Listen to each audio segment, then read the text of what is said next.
Biggest questions for Nick Caserio and DeMeco Ryans heading into the offseason. The strange case of the Joe Mixon fine and a lot of news around the league that impacts the Texans. Let's localize that, do a lot more live in the locker room.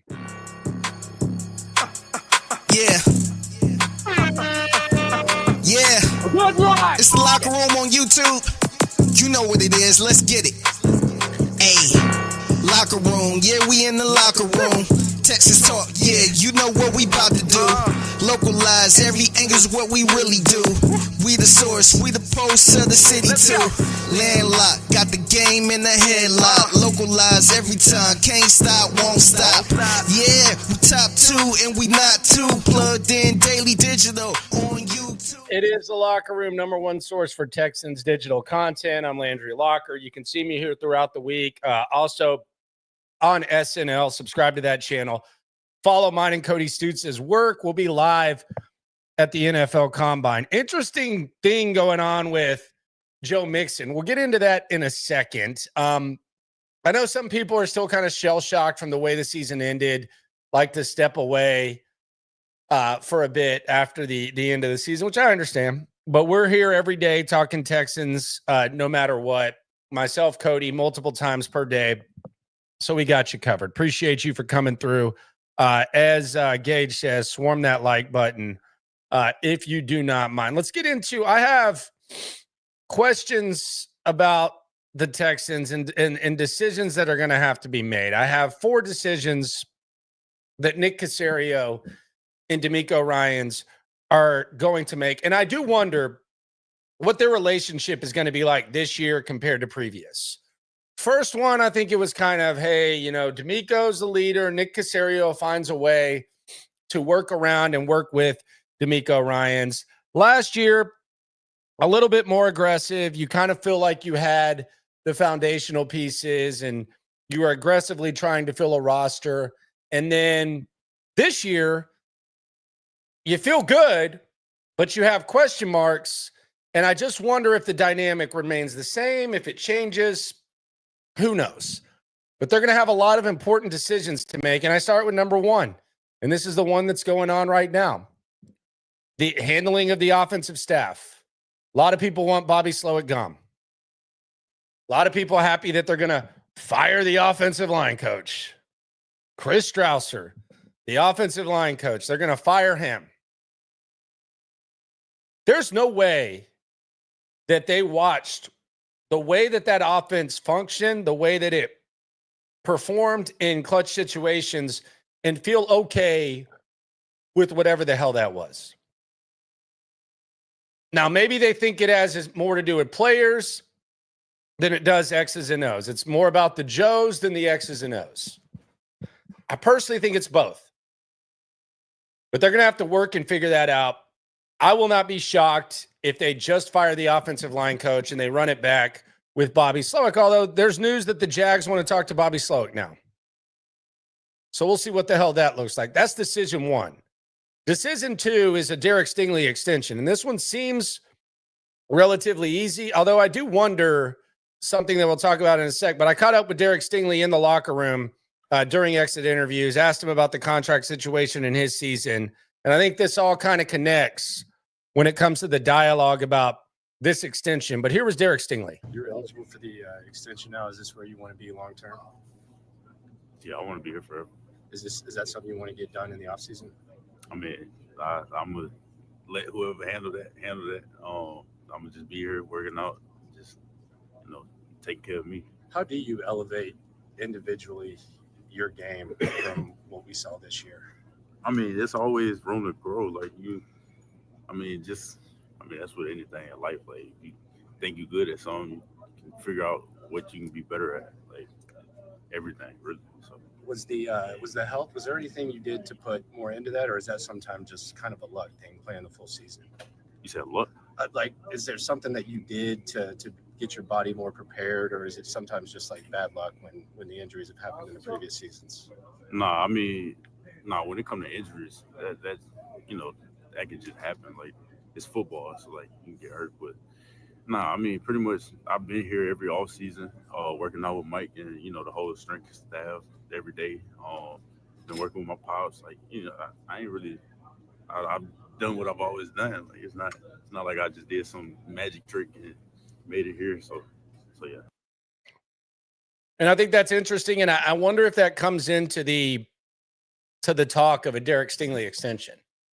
Because I think it's pretty clear that the Texans want to extend Derrick Stingley. It's pretty clear that he wants to be here. But my question is, does one healthy season override the initial concerns? In other words, the skepticism about Derrick Stingley, it existed. Does one season override that? Or is that like somewhere where you meet in the middle and is all and the injury or prone stuff kind of appears? I don't know what these negotiations are going to be like. I would anticipate David Mulligetta is going to come in there and say, Derrick Stingley, when he's on the field, he's one of the best corners in the league. He was on the field every game this year, and he needs to be compensated as such. Hard to argue. I don't know how much pushback there is. Well, yeah, he played every game this year, but before that he didn't. We need to see that this is not just one thing. Who knows? It's going to be interesting. The other thing about this that I think kind of factors in is eventually you're going to have to make tough decisions. Eventually, as an organization, you're going to have to make tough decisions. Once you're paying your quarterback, once you're paying Will Anderson, once you're paying whoever else, you're going to have to make tough decisions.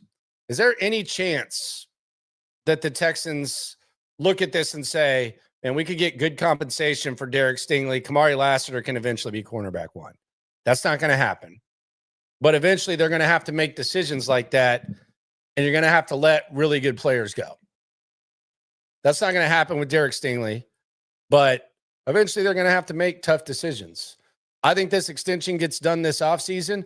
I wouldn't be surprised if Derrick Stingley wasn't going to play before it did get done because David Mulligetta is a little bit aggressive. So that's another decision they're going to have to make that seems relatively easy and a relatively easy decision to make. Next decision, do they bring back Stefan Diggs?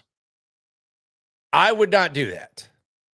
I would perhaps trade for a veteran. I would perhaps sign a veteran, and I would draft a receiver as well. But I'm not bringing back Stefan Diggs. I think it was nice. 1-year experiment. You traded back 19 spots to acquire Diggs. He did a nice job for you while I was here, but there were already question marks about if his best ball was behind him. Now he tore his ACL. He's an older guy. There's other veterans that you can bring in that probably bring a little bit more than Stefan Diggs. Even had Stefan Diggs not gotten hurt, you would still be having these questions about age. He knows that he effed his money up with the contract and voiding it or whatever. So how's he going to handle that? I would not bring back Stefan Diggs. Just me. Some people want Stefan Diggs back. CJ Stroud said he does. I don't think it should be up to CJ Stroud, to be honest with you. I think CJ's easily influenced, and I think Diggs obviously did his thing here. I just think you can move on from that. You need some more explosiveness. You need some more youth at the position. So I think you can move on from Stefan Diggs. That's just me. Next decision is vet still under contract to move on from. And this is where you take a good hard look at that offensive line and you think about Shaq Mason. Okay, he has a contract. Is it really worth keeping Shaq Mason around? I would say no. Dalton Schultz, pretty much a guaranteed $13 million deal. So you might bring him back. I don't think he should stop you from drafting a tight end sooner rather than later in the draft, along with Cade Stover and Brevin Jordan and figuring that out. And if you get to a point where that guy's clearly better than Dalton Schultz, maybe you can find some sort of trade. Maybe you can figure something out.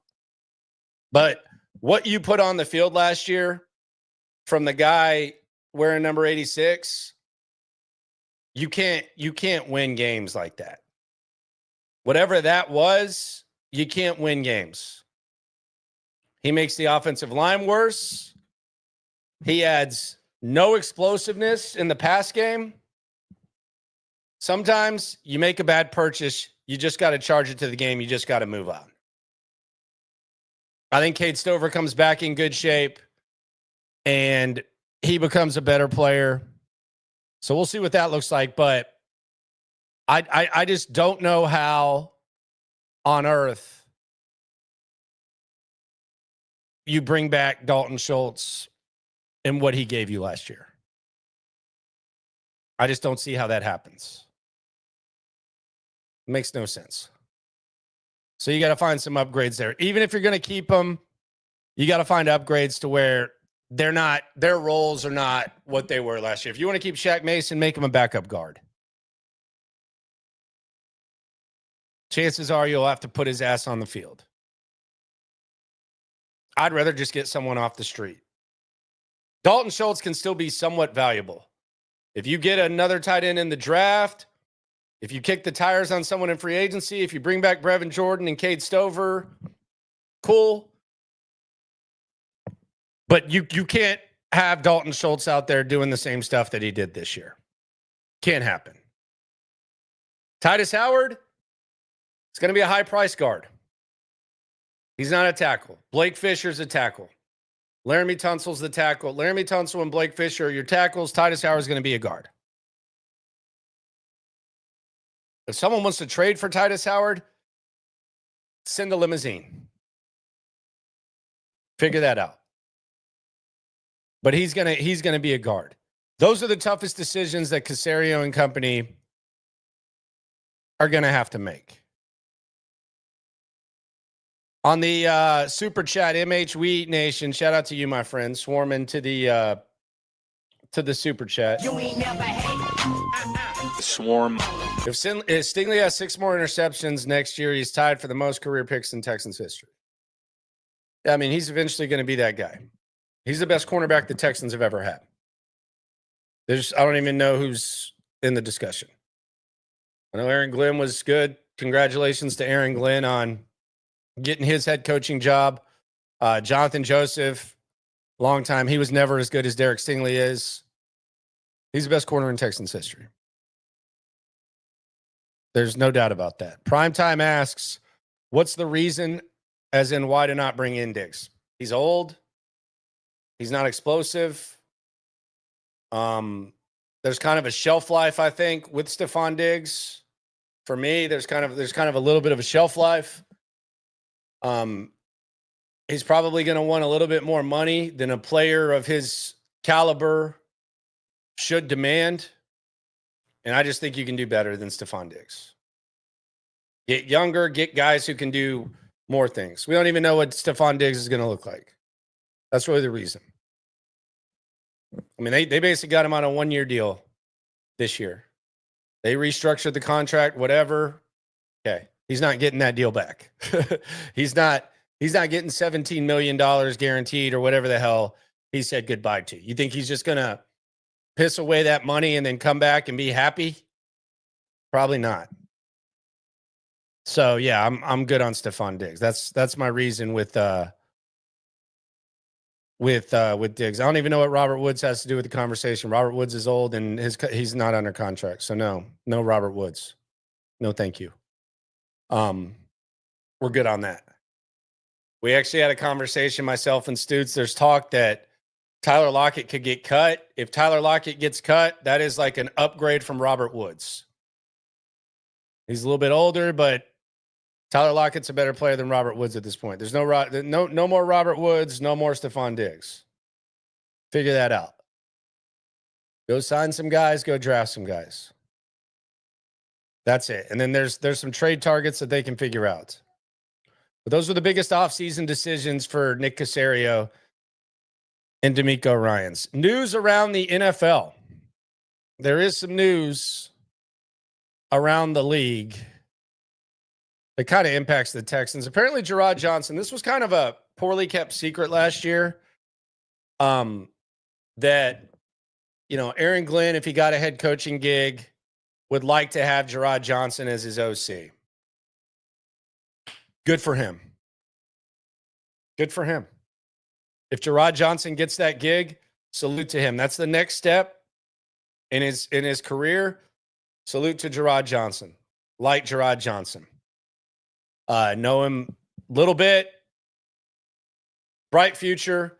I don't know how good of a job he did this year. I do find it interesting that like every position coach except the quarterback coach, when the quarterback admits that he wasn't having fun, didn't have the right mindset, all that every position coach except the quarterback coach got questioned. So I don't know how good Gerard did do this year. I don't know if he's a good offensive coordinator either, but if he gets that, salute to Gerard. Be rooting for you. It'll be fun. Be interesting if you have to work with Aaron Rodgers. Wonder what the hell that's like. But salute to him if he gets the OC gig. I think if that happens, Case Keenum, come on down. You're the next quarterback coach for the Houston Texans. I don't need traditional experience. A lot of people want traditional experience for coaching. I don't care. If there's unconventional, I think being a backup quarterback is fine. You know how I feel about Josh McCown. I like him. Case Keenum's been an extra coach for a while. He's putting the headset on in practice when he's not practicing. Eventually, he's going to coach ball.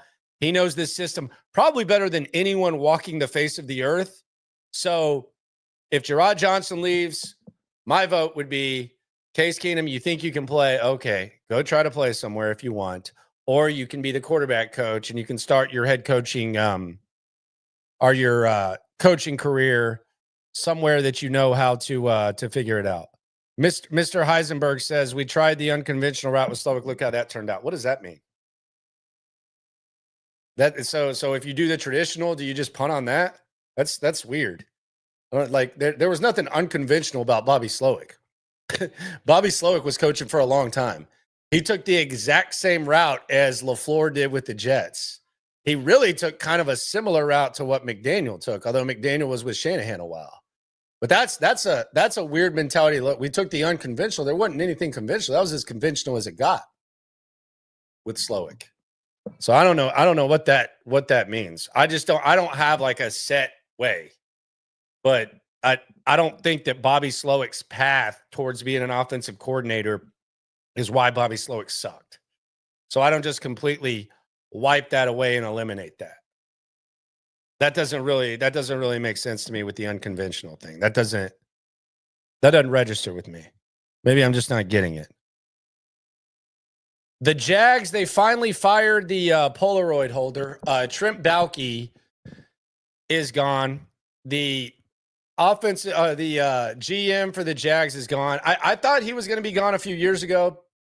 The fact that he took Travon Walker instead of Aiden Hutchinson, it was kind of a gift to all of the other coordinators in the AFC, or all the other teams in the AFC South. Big mistake. I don't think the Texans win the division 2 years ago if the Jags have Aiden Hutchinson instead of Travon Walker, who actually had a pretty good year. Just didn't really completely wreck games.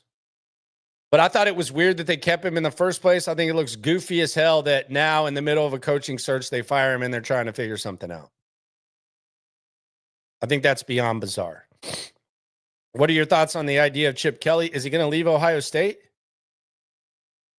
I mean, I don't know. Like, are they going to run a new system? Don't know. I would rather have him than Bobby Slowick. I know that DeMeco Ryans thinks the world of him. I know that Chip Kelly thinks the world of DeMeco Ryans. But I don't know if he wants to get back in the NFL or what. I can't keep up with Chip Kelly. Really can't. He's at UCLA, then he leaves. All of a sudden, he's the OC at Ohio State. Now people are talking about him as an NFL OC. Hard to keep up with old Chip. Really, really hard to keep up. DeMeco's Jason DeGeorge says DeMeeks, and he's not putting the O in there because there's no offense. He knows what we call Demeek here. No O. Short answer on Slowick gives me hope he's gone. Who knows? Space City Baller says the Jags are so poverty. It took all the best head coach candidates wanting him fired before taking the job for them to fire him. Makes me appreciate Nick. Yeah, pretty pathetic, the Baalke thing, that they even kept him. Some people say this is pathetic. I want to get into this before I get out of here. The weird Joe Mixon fine layout. And shout out to the couple hundred people here. So Joe Mixon was reissued his $25,000 fine by the NFL on Wednesday. This story from DJ Bieneme at ESPN. It was his actual comments about officiating in the divisional round between the Kansas City Chiefs and Texans. He was originally fined for something he didn't say about the officiating, according to him and his agents. In the post-game interview, let's be honest, he said enough to probably get fined, but an article was put out, and it was a TJ Hushmanzada quote that Joe Mixon says was mentioned when he was fined. Look, I think the fine was earned based on the actual words. I just think the NFL, between the way they handled the Azeez Al-Shire thing with the weird-ass statement that was put out by John Runyon that clearly pissed off the organization, and basically falling for headline porn. And I think that's crazy. I actually think people, especially media types, should be able to. I think there's certain skills that you should have when talking about audio. I think you should listen to audio to get context. I think you should know what an opinion is and what a fact is. I think you should know what a report is and what an opinion is. And I think those are skills that are necessary. I've worked with people who've been in the business for a long time that have none of that. They scroll through Twitter in the morning and then they just say whatever the hell is there. They can't cite what they're actually talking about. And that's how they generate their takes and stuff. And you can do that. But when you're the NFL and you're in charge of punishing people thousands of dollars for what they say, you should probably have a decent idea of what the hell they say. That's a weird way to handle it. I have no problem with the fine, just like I didn't really have a problem with the fine of Azeez. But that is a weird display by the NFL. Tomorrow, I'm actually going to be doing a roundtable with DJ Bieneme and Cody Stutes with Will Kunkel at Fox. That should be posted online at some time. I'm also going to put up a photo asking the question, was the Texans 2024 season a success? We'll break that down. I think there's give or take there. And then we'll also have the night stream as well, SNL live at 4 o'clock. Appreciate y'all for coming through. Subscribe, like, right along. Always remember, when it comes to this Texan stuff, we're all in it together. Championship Sunday is creeping up, and the Texans aren't a part of it. Life is normal. Damn. Digital on YouTube. We got taste for days. Opinions to give. We got takeaways. If it's up, then it's up. We number one. You don't need to try your luck. Locker room. Yeah, we in the locker room. Texas talk. Yeah, you know what we about to